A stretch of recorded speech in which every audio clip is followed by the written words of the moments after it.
Low light can happen anytime during the day. It doesn't necessarily mean it's just at night. All the photographers must deal with it here and there. And it doesn't matter if you're shooting with your Canon EOS M50 or DSLR, or you pull out your smartphone and you shoot in manual mode. We all need to learn the basics of shooting in low light situations. This video was really highly requested, so let's get to it.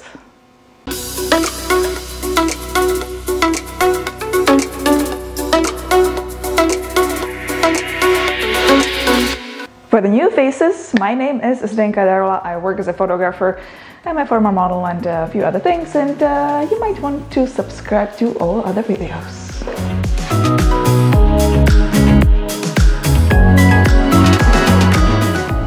Let's say I am a complete beginner. All I have is Canon EOS M50 and the kit lens which came with it, which is 15 to 45mm lens, f3.5 to 6.3 ISSTM, and I don't have any external flash. I don't have any studio lights. I'm completely beginner. That's all I really have, and I want to know what is the best settings in low light situations for photography.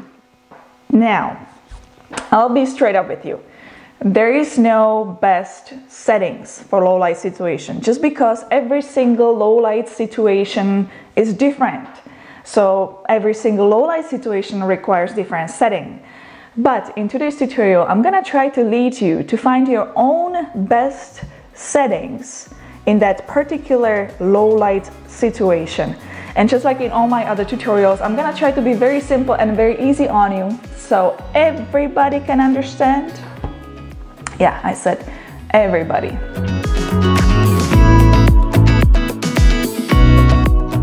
Step number one, you will forget the automatic mode and you will turn the dial to the M, which is manual mode, because you will be able to bring more light on your camera sensor by adjusting three things: ISO, aperture, and shutter speed.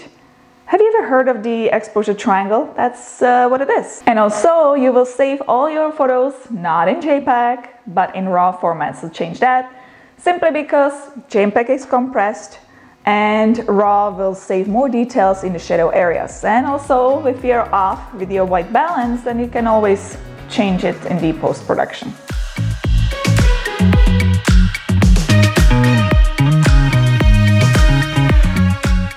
The first thing we are going to look at is the F number. And here it can get confusing. I remember when I was starting out, I always had problems with that. So just try to remember, the lower the number is, the more light you will get into your camera. The higher the number is, the less light you will get into the camera, because the lower the number, your lens is open all the way up. You will get more light into the lens.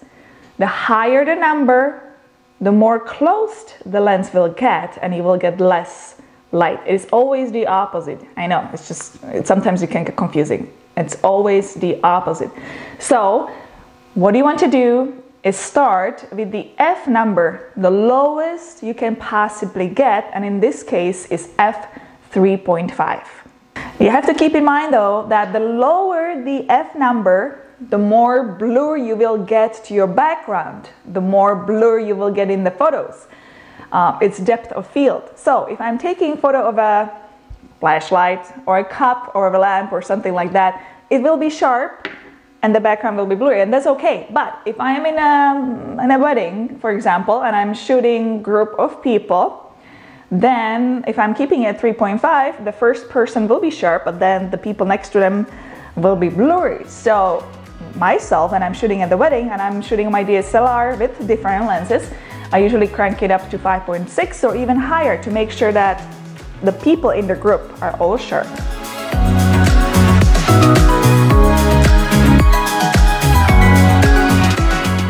If you are shooting handheld and you don't have any tripod, the general rule of thumb is that you are not going to go any slower than 1/60th a second to avoid blurry shots. Now I tried it with my DSLR, I pushed it lower and lower and lower, and yeah, it's pretty much the truth for me, for my hands, for my shaky hands. So 1/60th a second and up, it's probably the safe. This applies only to non-moving objects. If I'm taking a photo of a couple walking in or dancing, I need to make sure that the shutter speed is fast, so I crank it up all the way up. They say that if you're shooting on DSLR, you should match your focal length with your shutter speed. So if you're shooting on 50mm lens, so you have 50mm there, you should use your shutter speed 1/50th. I don't know, I tried it and I still feel a little bit safer to go with the 1/60th. Let's move on the Canon EOS M50 and 15 to 45mm lens. I tried it, I tested it, I took a whole bunch of photos, I tried to go slower and slower and slower. And here is the number which worked for me and my shaky or steady hands. Maybe you should try that and start and see if you can go with that speed, or if you need to go faster, or you can even try to go a little bit slower.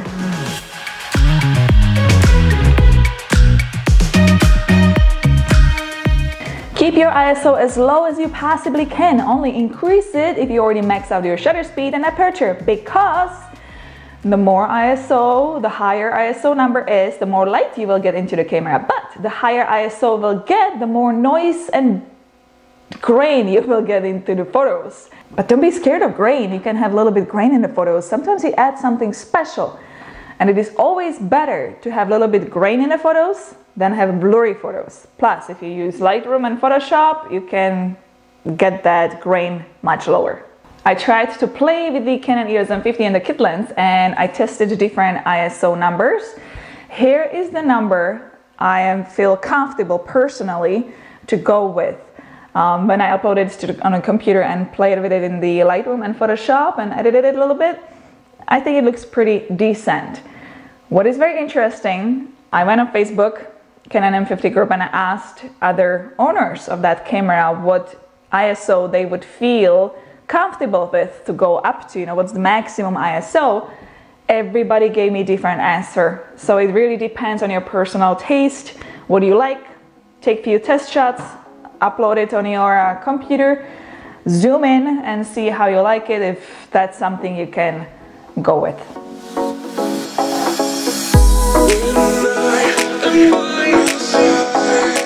I know that tripods and monopods can be sometimes annoying and they are in a way, we all want to shoot free and such, but if you're taking photo of a non-moving object, you can pretty much shoot in any exposure length when it comes to tripod. For example, if you're taking photos at night, sometimes the exposure can be over 30 seconds long. So you need to have a tripod. Also, to avoid the camera shake, as you are pressing the button, it is the best if you use timer, or you can connect your camera to your smartphone via Wi-Fi.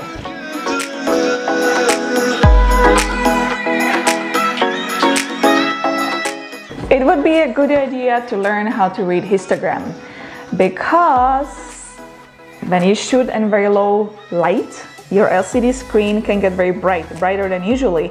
And that way, if you're reading your histogram and adjust your exposure, you will avoid clipping highlights and shadows.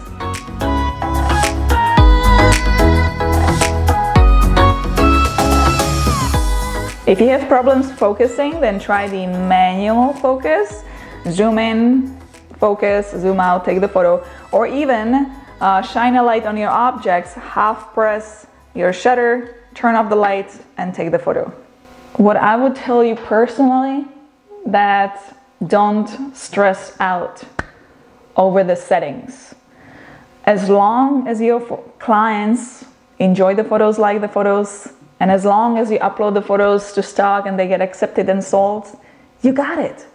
When I shoot weddings, my main focus is to have the emotion into the photos, the real story in the photos, or just make the photo very interesting. If I'm a little bit off with settings, who cares? Next time I'll get it right. If there's someone who's telling you that they are the best in the settings, they're probably full of it. We all make some mistakes. We all make a little bit different photos which actually don't work sometimes. The main is to have fun with photography, be very creative, and it will eventually come to you. It will eventually be automatic. just keep in mind that the story is the main thing you should really concentrate when it comes to photography. Well, that's all when it comes to low light basic settings for photography. Please give it a thumbs up if you liked today's video and subscribe to all future videos. Don't forget to hit the bell notification button to get notified when the next video is up. Don't be shy to say hello in the video comment section below. Let me know how you are dealing with low light situations. If you have any extra tips, that would be greatly appreciated. We all learn from the comment sections below as well, so don't be shy to comment. Also, let me know, I would love to hear from you. What everything you would like to learn when it comes to M50? Is there anything important right now you're looking for? I'll make video about it, so it will be very helpful if you can comment that as well. And I'll see you in the next one. Have fun shooting. Ciao, ahoy. What you didn't see when I was filming. Had my lunch, drank almost all the coffee, checked all the emails, but the video is finished. I'm fed, I feel good. See you next time.